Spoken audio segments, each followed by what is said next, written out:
Saludos amigos televidentes de Proyecciones. Presto a llevar un programa interesante como siempre y hoy nos acompaña nuestro querido amigo, nuestro carnal, como dice que allá, Samuel Sánchez. Samuel, estaba corriendo tú. No, tú sabes que a veces hay que tomarse un espacio. Yo he tenido algunos compromisos que voy a comentar más adelante, que me han absorbido un poco de tiempo, pero siempre presto a servir a la gente de Proyecciones y a ti.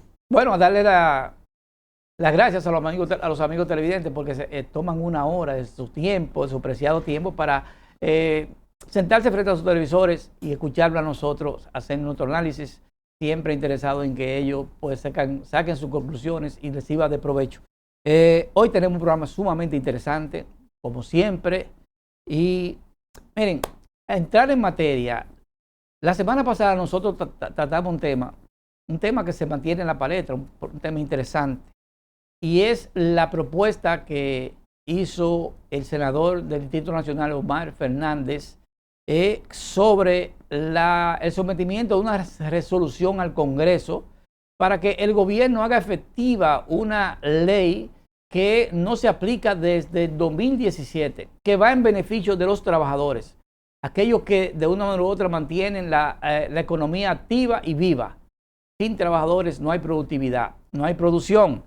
Omar inteligentemente pues se dio cuenta de que había un dinero ahí en base a una indemnización de los salarios de los trabajadores que el gobierno no estaba cumpliendo y él entiende que esos sueldos deben ser indexados por ley. Inmediatamente salió la información de Omar Fernández, el gobierno, diferentes miembros de la administración pública salieron a rebatir a Omar Fernández diciendo que no había dinero, que dónde iban a sacar dinero, que ni el presupuesto. Sucede que ahora el PRM tiene la bola en la cancha porque Omar se la puso en la cancha. Ellos decidirán si pretenden ya con la advertencia planteada y el sometimiento de ese reglamento, de ese proyecto, no, la resolución, de esa resolución, si el gobierno no quiere atender a esa petición o a ese reclamo o cumplir con la ley, entonces va a tener el sector obrero y todo lo que depende de ello en la calle exigiéndole que se cumpla con esa ley, porque todo tiene un momento. Llegó el momento que gracias a Omar Fernández, que puso en la palestra el punto, entonces el gobierno tiene dos opciones, o sí o sí. De lo contrario, sabe a qué se atiene porque el pueblo con esta crisis que está padeciendo, los dominicanos, no es verdad que se van a quedar de brazos cruzados con un dineral que tienen por ahí acumulado y que el gobierno tiene que devolvérselo. Así es que exhortamos al gobierno a que asuma esa responsabilidad de cumplir con la ley. Mira, permíteme abonar algo a eso que tú has dicho y perdón que no es mi tema. El asunto está en que no creo que la aplicación de la ley, que es lo que debe ser, esa ley, eso es una ley, no tiene una condición de retroactividad, sino que sería a partir de ahora.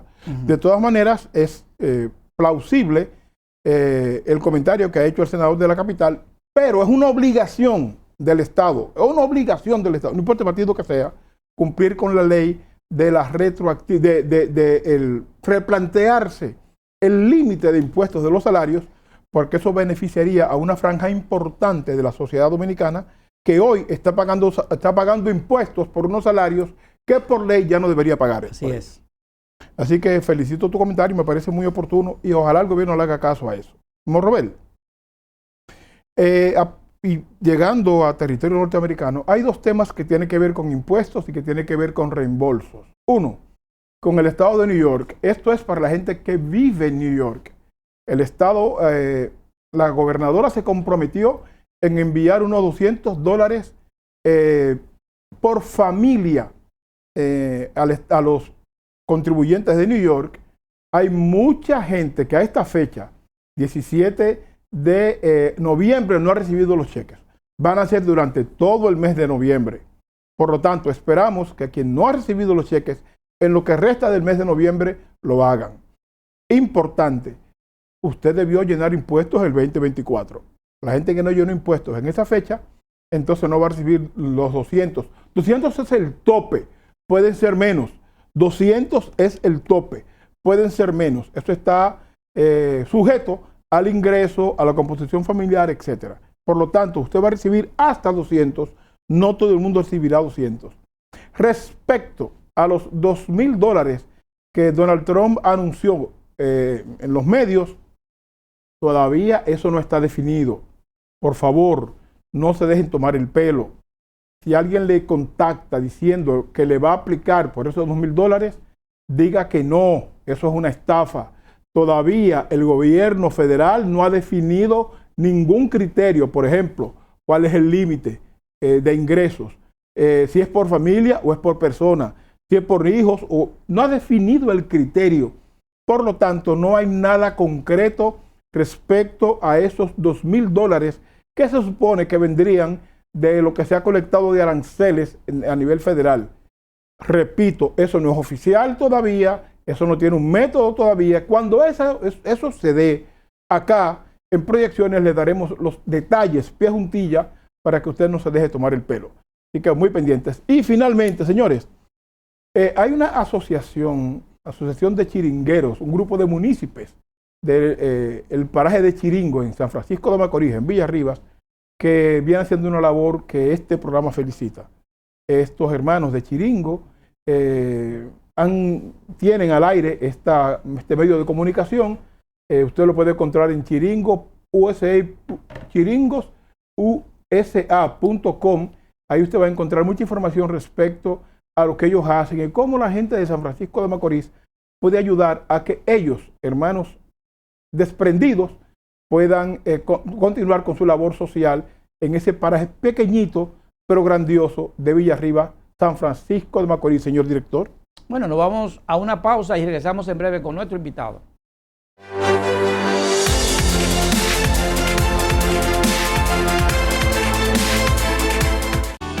La Solución Tax and Business Services. El compromiso, poner nuestros conocimientos a su servicio y al servicio de su negocio en el marco que establece la ley.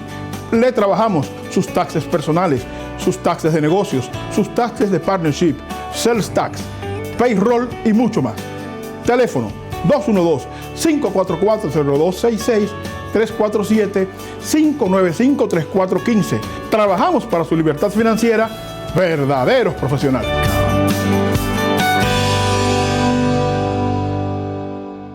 Hola, soy Coco Cabrera, 30 años viviendo en Nueva York, y en esta ciudad tener un carro es más caro que pagar un taxi. Por eso mi familia y yo preferimos, a la hora de ir a una cita médica, un aeropuerto o otro lugar, los servicios de First Class. Sus choferes son amables y siempre están a tiempo. Si llama por teléfono o usa su aplicación, dan un servicio rápido y eficaz. Por eso y más, yo recomiendo a todo el mundo First Class. 212-304-1111.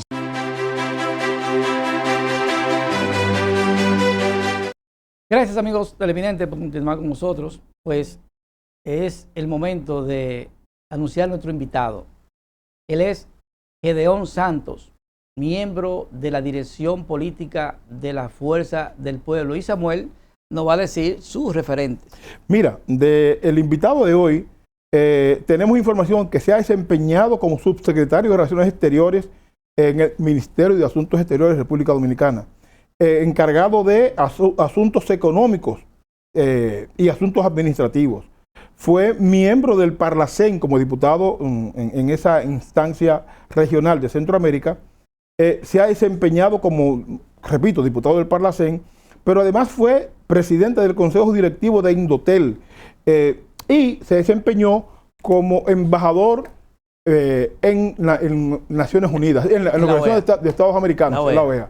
Estamos hablando de alguien con un perfil de alto conocimiento y de muchísimo peso, así que la audiencia nuestra, pienso, Morrobel, que tendrá un plato fuerte hoy. Bueno, si se habla de conceptualizar, Samuel, yo creo que tenemos la persona perfecta aquí porque es uno de los dirigentes políticos que se ha dedicado a pues expresar conceptos que tienen cierto grado de trascendencia, y con él pues inmediatamente caemos. Un saludo, hermano Gedeón, ¿cómo te sientes? Muchas gracias por tu invitación, es un placer compartir con ustedes a sus órdenes. Gracias, Gedeón. como dirigente político, vamos a entrar en la parte política inmediatamente. Como dirigente político, tengo entendido que tú ingresaste al PLD en 1979, después de transcurrir una larga un largo tiempo, decidiste abandonar a ese partido. Después de tanto tiempo, ¿qué te motivó a salir del PLD? Bueno, mira, yo entré a los 15 años de edad al Partido de la Liberación Dominicana y hice una carrera completa al interno del partido. Pero luego se dieron una serie de circunstancias, especialmente en la coyuntura muy especial de los años 19 y 20, que me llevaron a mí a un proceso reflexivo que dio como consecuencia mi salida del partido y el ingreso al recién formado partido Fuerza del Pueblo bajo el liderazgo del doctor Leonel Fernández. Fíjate que en el caso tuyo tenemos similitud, porque yo entré al PLD en el 79, después del Ciclón David, y tú entraste también en el 79. Lo único que yo tenía 19 años, tú tenías 15. ¿Tú te imaginas? Entonces, en este caso, ¿en cuándo tú ingresas a la Fuerza del Pueblo como partido? Hoy yo ingresé a la Fuerza del Pueblo en, digamos que julio del 2020, creo que por julio, por ahí, creo, la fecha. En esa fecha, sí, en la coyuntura del 2020, cuando apenas se estaba formando el partido. Correcto. Profesor Santos, Sí. ¿cuáles cambios usted siente que ha sufrido la democracia latinoamericana en los últimos años? ¿En qué dirección vamos en términos de proyecto democrático? ¿Y hasta dónde esos cambios de la democracia en América Latina van afectando a la gobernabilidad? Bueno, mira, nosotros salimos de procesos dictatoriales que vivimos los años 60, 70 y todavía hasta el 80 quedaba una que otra dictadura en América Latina. Y lo hicimos con la promesa de traer a nuestros países la libertad y los derechos electorales. Fundamentalmente la democracia de esa época era libertad y elecciones libres. Bueno, pues logramos la libertad y las elecciones libres en América Latina. Hoy no hay una dictadura como tal en América Latina. Hay gobiernos, digamos que con características autoritarias, pero no necesariamente dictaduras como la que conocimos en los años 50, 60, 70. Pero resulta ser que la democracia no es solamente elecciones libres y libertad de hablar, libertad de expresión. La democracia requiere además de tener una economía familiar adecuada que te permita un nivel de vida para satisfacer tus necesidades materiales básicas. En Europa se le llamó a eso el estado de bienestar. Creo que lo que ha pasado en América Latina en los últimos 40 años es que la promesa del estado de bienestar no se ha podido cumplir. Y no solamente en América Latina, justamente en Europa y en Estados Unidos, esa promesa del estado de bienestar, que sí lo lograron, ahora en esos países ha venido un proceso de decrecimiento de ese estado de bienestar. Las estadísticas establecen que el 50% más bajo de la sociedad en Estados Unidos y Europa ha visto decrecer su nivel de vida en los últimos 20 años. Pero en América Latina nunca llegamos a lograr tener ese estado de bienestar. Gedeón, ¿no tiene que ver ese cambio de reducción del bienestar colectivo a que hay mayor concentración del capital y a que se han ido perdiendo derechos producto de que la ultraderecha ha ido gobernando en detrimento de esos derechos?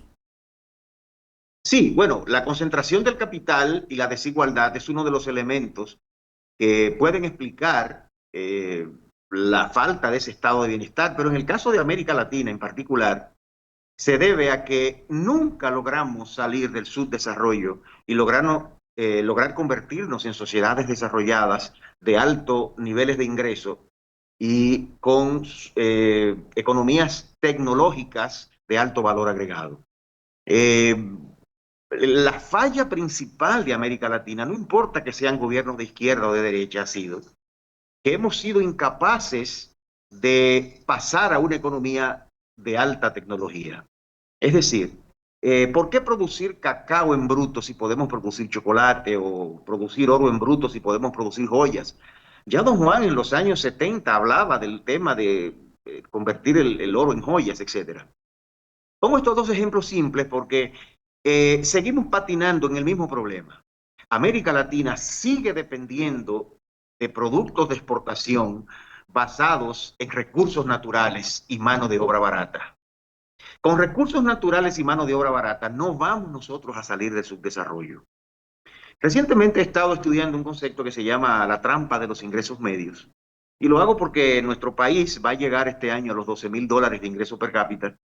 Y la trampa de los ingresos medios comienza con los $13,845. O sea que estamos muy cerca de llegar a los ingresos en el que en promedio los países que se han estancado a partir de esos niveles de ingreso. Y resulta ser que estudiando los países que lograron salir de la trampa de los ingresos medios, lo hicieron a través de integrar tecnologías, de agregarle valor a la producción nacional sobre la base de un proceso de educación profunda y continua de su mano de obra y de la introducción de tecnologías de alto valor agregado. El problema de América Latina es que todavía sigue dependiendo de las materias primas y de la mano de obra barata. Y mientras tengamos esa realidad, nunca vamos a tener salarios lo suficientemente altos como para decir que somos un país desarrollado. El nivel de salario está intrínsecamente ligado a la capacidad técnica del trabajador. Y esa capacidad viene dada por el tema fundamentalmente de la educación.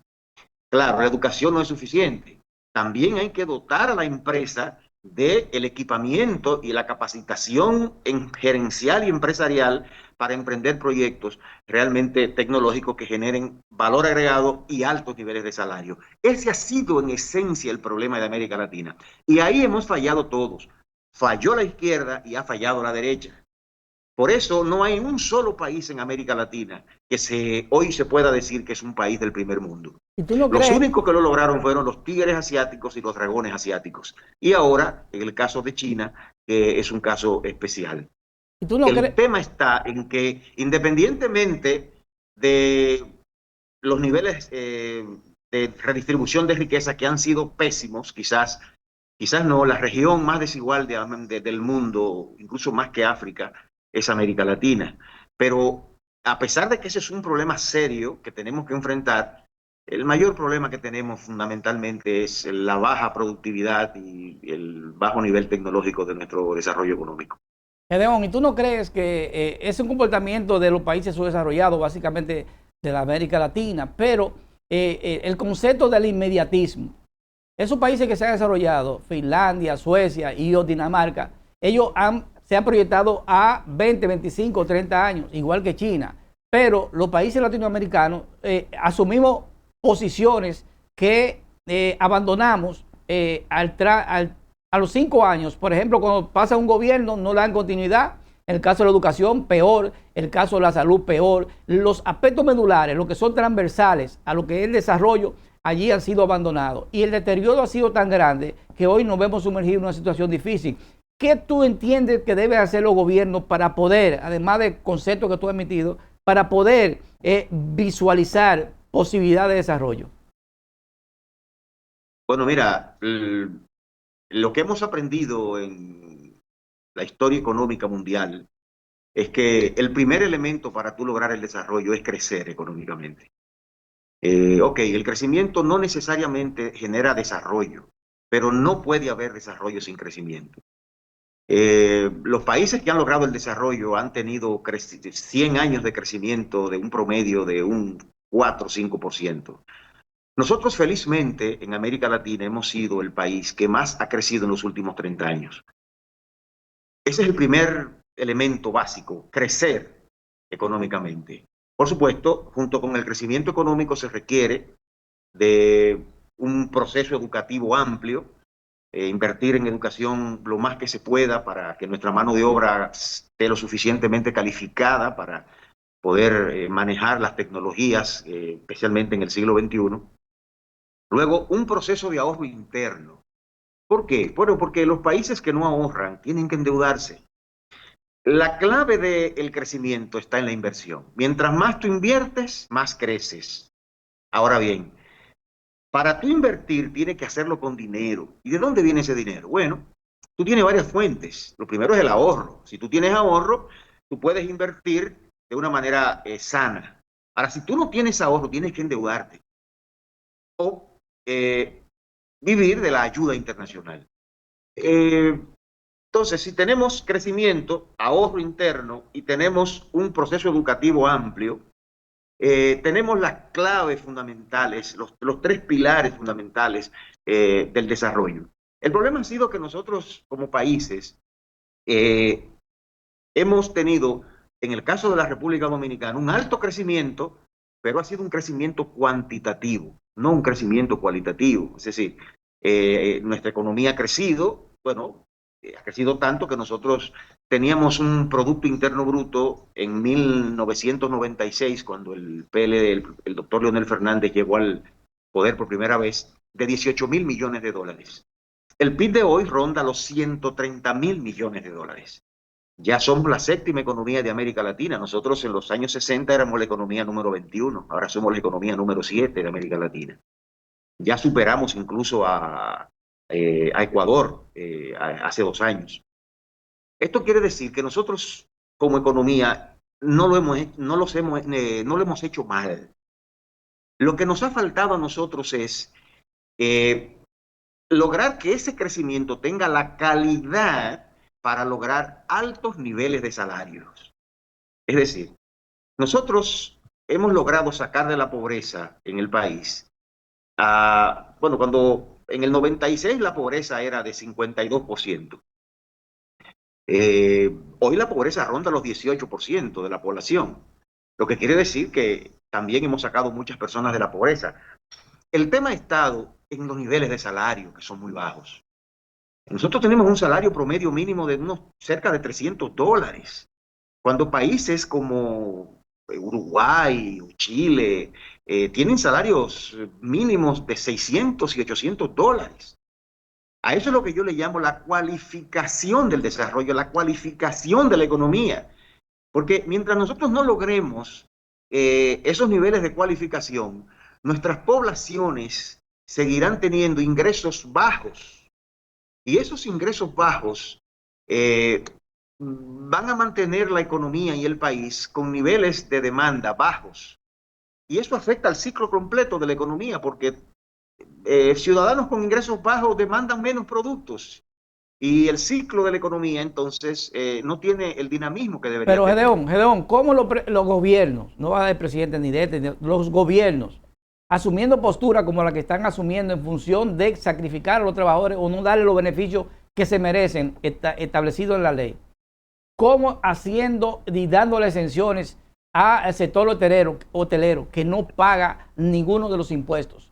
¿Cómo aquellos que tienen grandes emporios se benefician de las exenciones fiscales cuando al trabajador se le sacrifica? ¿Cómo puede desarrollarse un país en la dirección que tú planteas?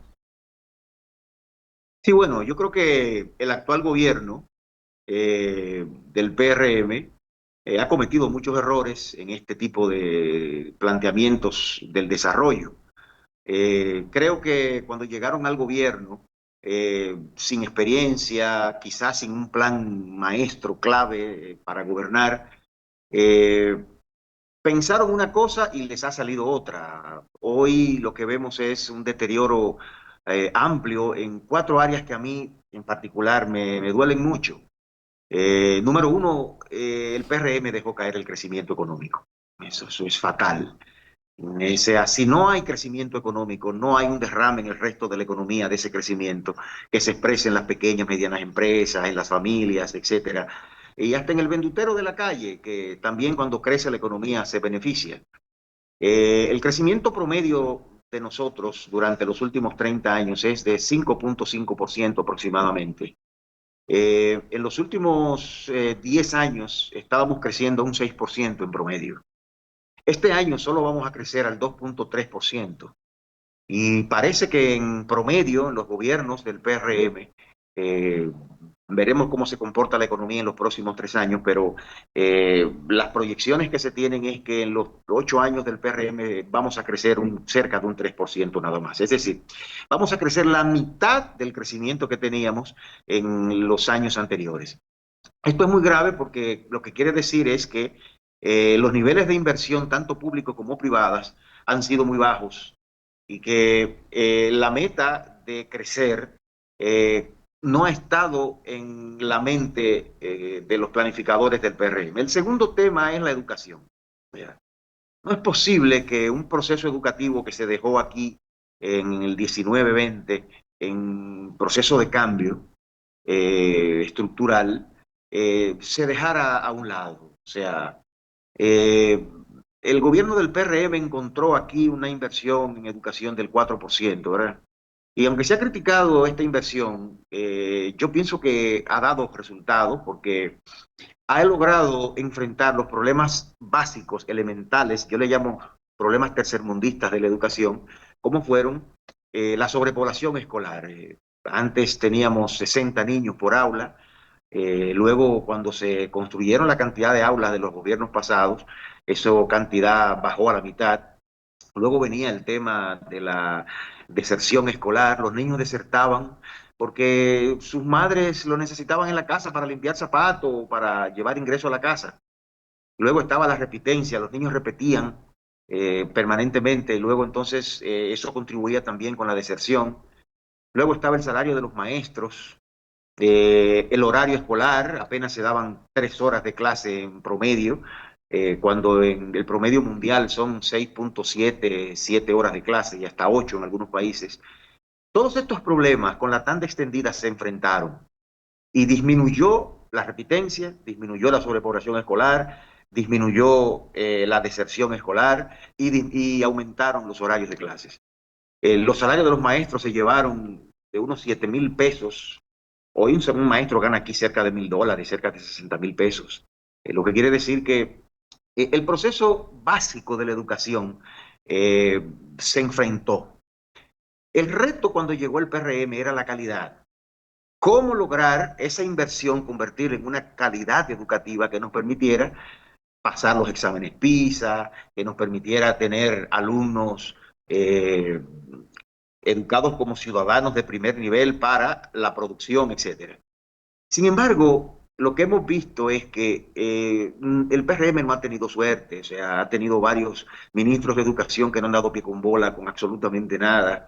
Eh, Se ha estancado, los índices educativos se han estancado, seguimos quedando entre los últimos lugares en los exámenes PISA.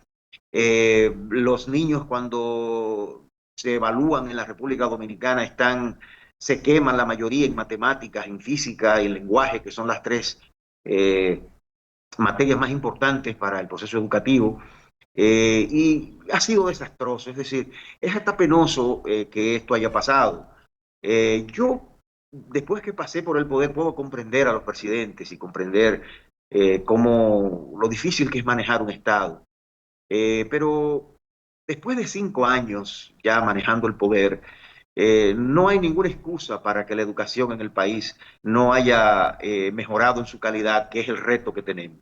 El Eh, otro tema fue el tema energético. O sea, Profesor yo nací con Gedeón, apagones. Cuando nací yo ya soy una persona ya muy adulta y todavía vemos apagones. O sea, aquí se había hecho una inversión ya en el proceso del energético nacional, se habían logrado disminuir las pérdidas, se habían logrado disminuir aumentar los cobros.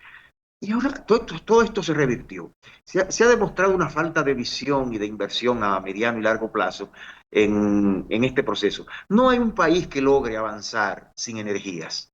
profesor Gedeón, Cuando, cuando los bolcheviques llegaron en Rusia, ellos desarrollaron una consigna que se llamaba Rusia son los soviets más la electrificación del país.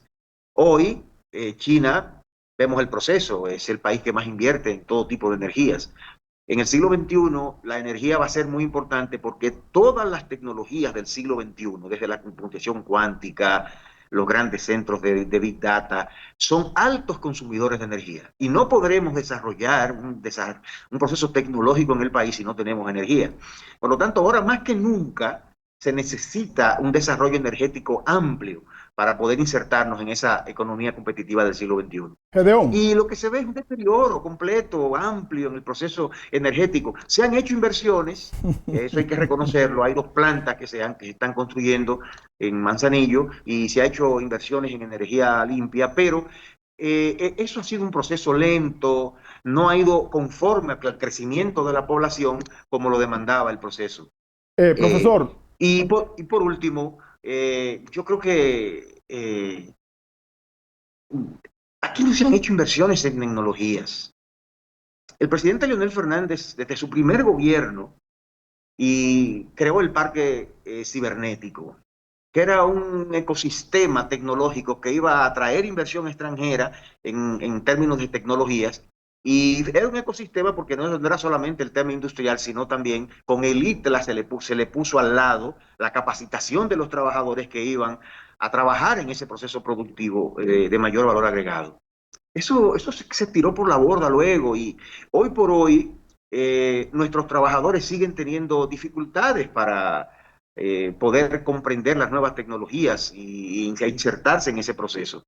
Entonces yo veo un partido, el PRM, que llegó al poder sin tener estas cosas claras y no ha podido avanzar el país en estos procesos. Tampoco el país se ha caído en términos generales. Tenemos que también ser en esto decentes.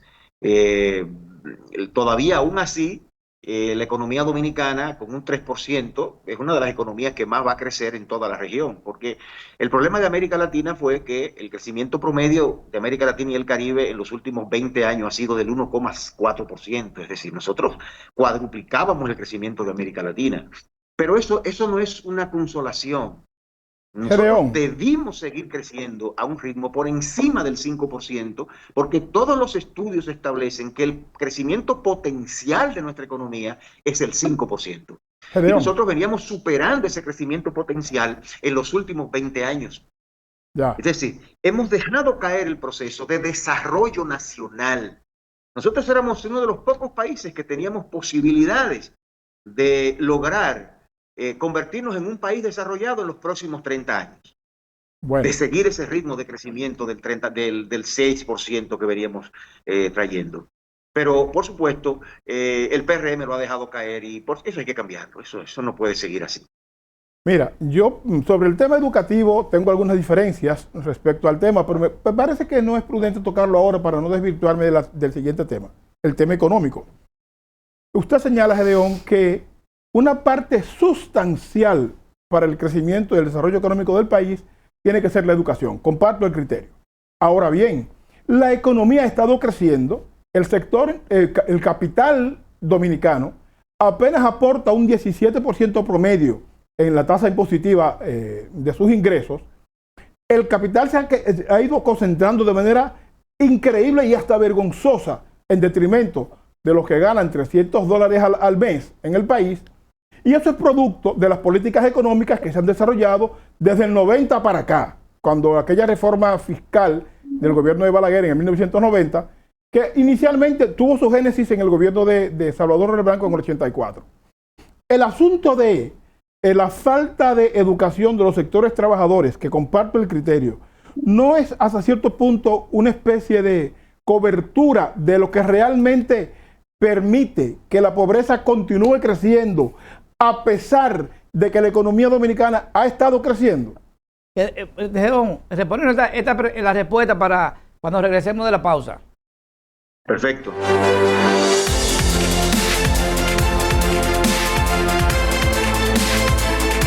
Hola, soy Coco Cabrera, 30 años viviendo en Nueva York y en esta ciudad Tener un carro es más caro que pagar un taxi. Por eso mi familia y yo preferimos, a la hora de ir a una cita médica, un aeropuerto o otro lugar, los servicios de First Class. Sus choferes son amables y siempre están a tiempo. Si llama por teléfono o usa su aplicación, dan un servicio rápido y eficaz. Por eso y más, yo recomiendo a todo el mundo First Class. 212-304-1111.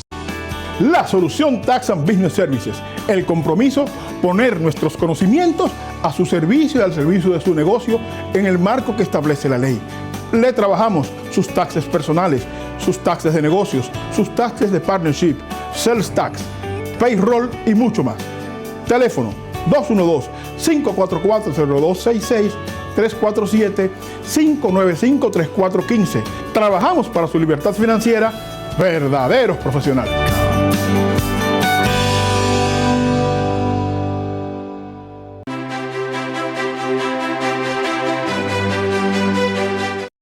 De regreso, proyecciones, conversando con el licenciado Gedeón Santos, un experto en política internacional, en economía, y le dejamos una pregunta en el aire, profesor Gedeón.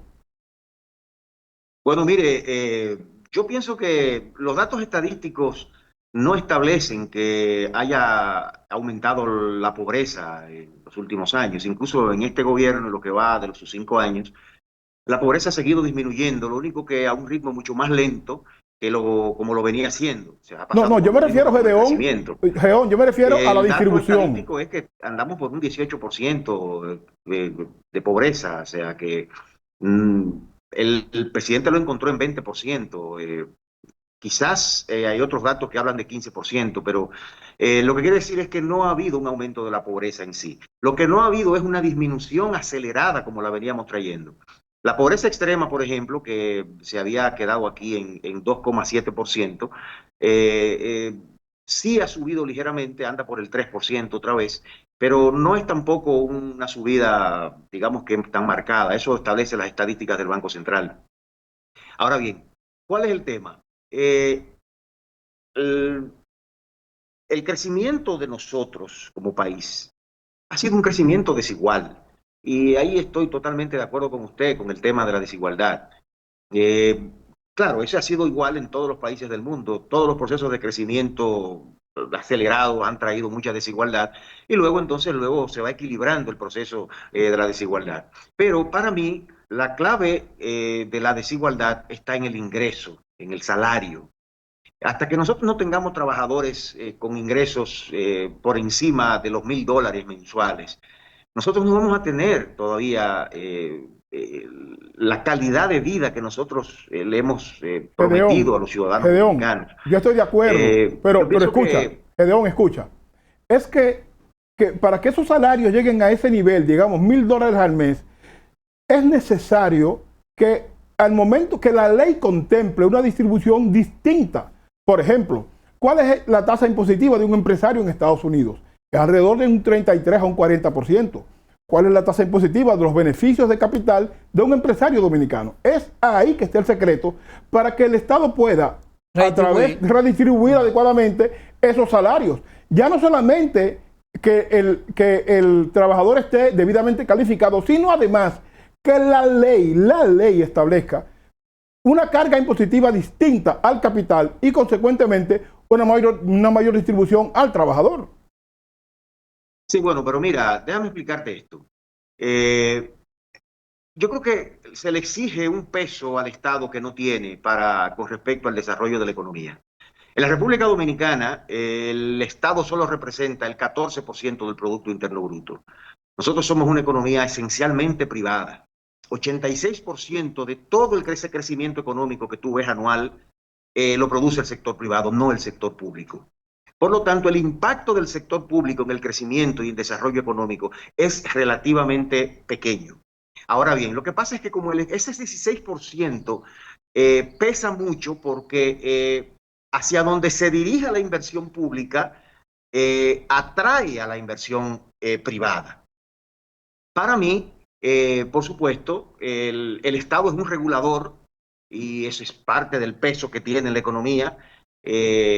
Y lo que han faltado son políticas redistributivas desde el Estado que presionen a un mayor salario, número uno. Número dos, una economía de bajo valor agregado, no hay forma de pagarle buenos salarios porque yo te voy a poner un ejemplo. Para tú hacer una costura recta en una zona franca, el nivel de entrenamiento es de una semana. Para tú montar un microchip, tú necesitas ser ingeniero, con 4 o 8 años de especialización. Entonces, son muchas cosas, pero eh, está el nivel de impuestos. Muy bien, tú me dices que los impuestos son, el año pasado fue 14%, 14.7, casi 15%. Tenemos el nivel de ingresos tributarios, el segundo más bajo de América Latina después de Guatemala. Sin embargo, para mí, si bien es cierto que yo creo en un Estado que recaude por lo menos, como dice la Estrategia Nacional de Desarrollo, 22% del PIB, que es la media de América Latina, nosotros estamos unos 7, 8 puntos por debajo de la media de América Latina en ingresos fiscales.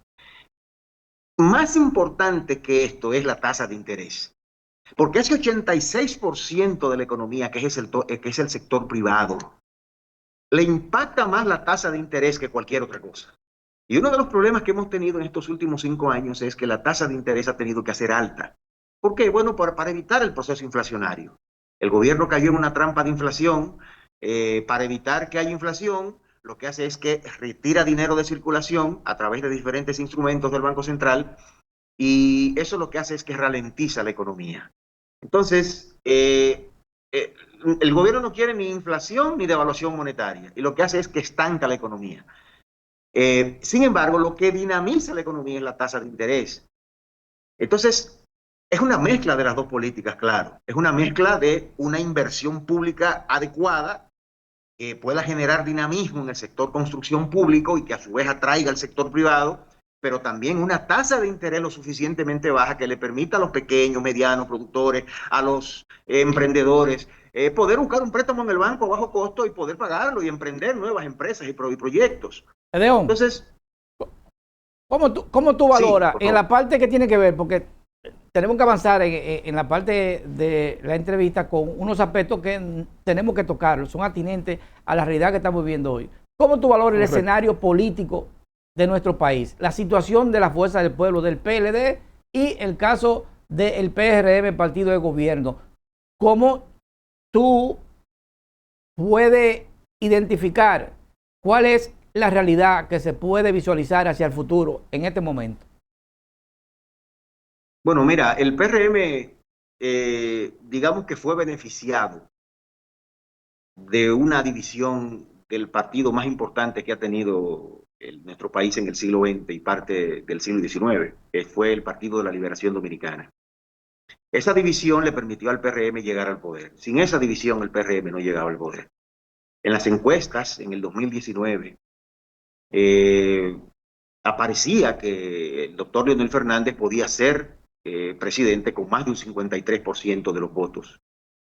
La división lo que trajo fue simplemente el achicamiento de un partido y su extinción en dos fuerzas políticas, y eso le permitió que el actual gobierno llegara al poder.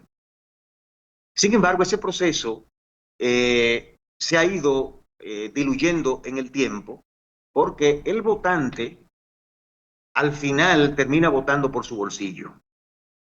Eh, Vota por sentimientos, pero el sentimiento primario de un votante es cuando siente que su nivel de vida está bien o está mal. Cuando tú le afectas su nivel de vida, ese votante busca alternativas inmediatas. Y lo que se ve en el escenario político nacional es que la situación de deterioro del nivel de vida de la gente, me refiero a apagones, tasa de cambio alta, etcétera. Todo esto ha empezado a llevar a la población a tener expectativas negativas en contra del partido de gobierno. Ese primer elemento, lo que va a hacer es que la población va a buscar una alternativa al PRM. Y esa alternativa al PRM la va a buscar en el candidato o en el político que mejor posicionado esté para ganar las próximas elecciones. Porque al final la gente no es tonta. La gente no va a apostar por candidatos que no tienen el posicionamiento suficiente para ganar unas elecciones. Y ahí es que llega el tema del presidente Fernández. El presidente Fernández logró colocarse en las pasadas elecciones en un aproximado de 30%, 28 punto tanto por ciento, casi 30. Y eso lo colocó de inmediato en el líder de la oposición. Eh, en la medida en que la población busque una alternativa a la crujía que está pasando con este gobierno y con el PRM, va a mirar evidentemente al que mejor posicionado está, que es el doctor Leonel Fernández. Y tú Al pero final, tú crees al que, final, sí, sí, dime, por favor. ¿tú crees que es viable o es posible lo que ya están diciendo algunos que dominan el término de lo que es el comportamiento de la estrategia política, de que va a ser necesario un acercamiento o un acuerdo entre los dos partidos, PLD y Fuerza del Pueblo? ¿Podría darse esa situación o tú entiendes que no hay manera que eso se lleve a cabo? Mira, eso es lo ideal. Siempre es necesario que las fuerzas de oposición se unifiquen para enfrentar un gobierno. Los gobiernos son muy poderosos, manejan muchos recursos y para tú enfrentar esos recursos del poder, tú tienes que tener una fuerza política capaz de superar el 50% por mucho, ¿eh? Porque si no el poder te lo aplican. Y siempre una alianza es positiva. Sin embargo, ningún partido político puede basar sus esperanzas de poder en una alianza, porque eso no está en sus manos. Eso es como tú decir, voy a ganar las elecciones, pero tengo que esperar que me ayude fulano, que me ayude sutano. No, un partido político tiene que basar su estrategia electoral en sus condiciones propias, en enamorar al pueblo para que el pueblo vea que él es la alternativa a la situación de calamidad de hoy. Entonces, si viene la alianza, excelente, y se va a buscar, tú puedes estar seguro, este que está aquí es un partidario de que se dé esa alianza. Pero nosotros no podemos basar nuestra estrategia electoral en una alianza que tú no puedes controlar y que no sabes ni siquiera si se va a hacer. Además, las condiciones políticas que se están presentando en el día de hoy es que lo que se nota es un PRM en proceso de declive. ¿Por qué? Porque ya su principal activo, su principal candidato, que era el presidente Abinader, no podrá ser candidato. Tendrá que iniciar de nuevo con candidatos nobles que le falta mucho trayecto por recorrer y mucha campaña por hacer para llegar al pueblo dominicano. Entonces, candidatos sin buen posicionamiento, con un gobierno, con un deterioro marcado, lo que te da es un deterioro electoral del partido de gobierno. Lo contrario se da con la fuerza del pueblo y con la oposición, que se nota que están creciendo. Tú ves en las encuestas que hasta el propio PLD como partido también mantiene un posicionamiento adecuado. Lo que quiere decir que el deterioro del gobierno y el deterioro del partido de gobierno, nos vamos a beneficiar todos en ese sentido. Claro, yo no quisiera llegar al poder sobre la base del cadáver del país, o sea, de que el país se deteriore tanto que al final cuando lleguemos lo que encontremos sea despojos. No, yo creo que quisiéramos encontrar un país en buenas condiciones para seguirlo gobernando. Ahora bien, ¿quién está mejor posicionado para lograr encabezar esa oposición? Es el doctor Leonel Fernández. Y a veces las cúpulas de los partidos hacen planes, pero el pueblo decide. El pueblo decide. Yo pienso que en este proceso, que sí hay posibilidades reales de sacar al PRM del poder, la población, no importa de qué partido sea, va a buscar una alternativa. Y la alternativa que buscará será la que mejor posicionada esté, la que más cerca de llegar al poder esté. Y ese es el doctor Leonel Fernández, yo no tengo ninguna duda. Y no importa lo que hagan las cúpulas de los diferentes partidos, al final los votantes de esos partidos no son suicidas.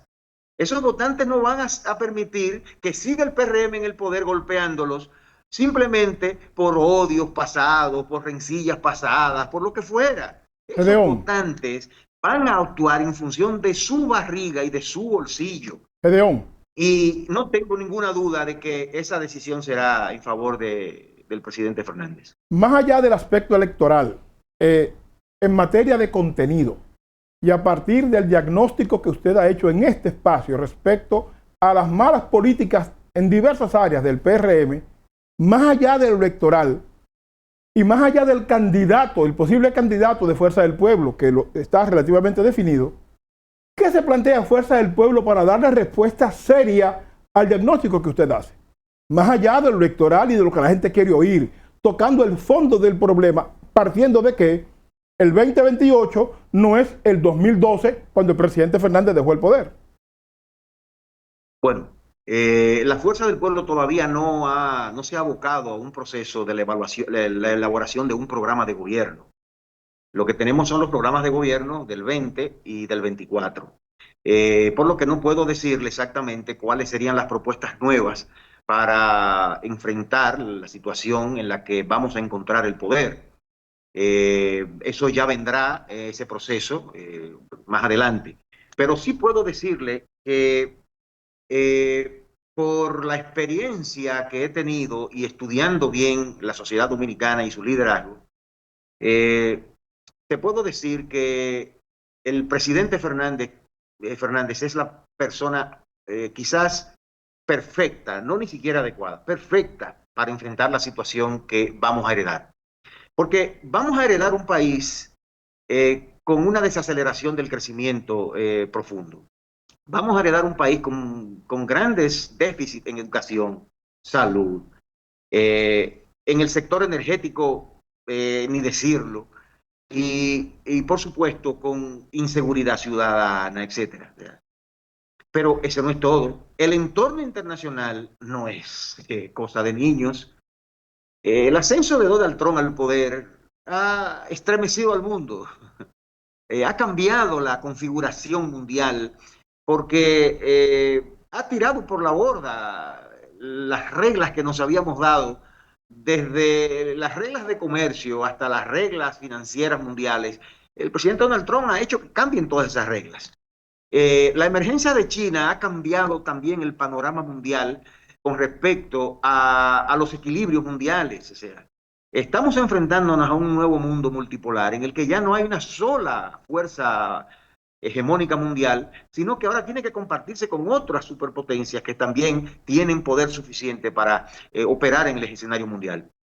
La pregunta es cómo nosotros vamos a adecuarnos a estos dos procesos, a un país que vamos a heredar en condiciones difíciles y a un mundo desafiante, lleno de incertidumbres que ni siquiera las superpotencias saben lo que van a hacer. El propio Estados Unidos, China, todos están buscando fórmulas para adecuarse a este mundo complejo. Yo creo que aquí es que llega el momento donde necesitamos la experiencia. Y lo que ha demostrado el presidente Fernández es que le ha tocado en otras ocasiones jugar papeles como este y lo ha hecho de manera estelar. Cuando llegamos al poder en el 96, cuando el presidente Fernández llegó a ser presidente en el 96, a él le tocó desarrollar dos transiciones en el país. La primera transición fue la transición del balaguerismo al post-balaguerismo. O sea, teníamos al doctor Balaguer 22 años gobernando el país y había creado todo un sistema, todo un esquema que se le llama balaguerismo. Esa transición hacia un nuevo sistema que permitiera que el país se integrara. Con Balaguer el país estaba aislado, los servicios públicos eran un desorden, el gobierno del presidente Fernández reorganizó los servicios públicos, el proceso de crecimiento económico se reorientó hacia nuevas áreas de tecnologías, etcétera. Es decir, esa transición hacia el post-balaguerismo, el presidente Fernández la hizo de manera estelar. Luego le tocó la transición de la preglobalización a la globalización y el presidente Fernández integró el país al mundo. Pero no solamente eso, perdónenme un momentito, le tocó manejar dos crisis profundas. La crisis del 2004, del 2003-2004, la heredó completa el presidente Fernández. Y salió de esa crisis y la economía volvió a crecer, volvimos al proceso de desarrollo. Y luego la crisis del 2008, que fue una crisis mundial que tuvo un impacto en todo el globo terráqueo. Sin embargo, aquí fuimos el país que menos dejó de crecer durante esa crisis y que salió más rápido de ese proceso de crisis del 2008.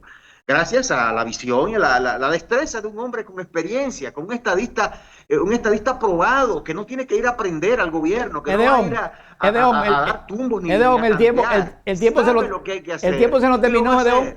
El tiempo se nos terminó, lamentablemente. Es importante todo lo que hemos podido lograr en tus planteamientos. Los amigos televidentes que sé que han disfrutado esta participación tuya, pero te vamos a permitir que te despida a los amigos televidentes.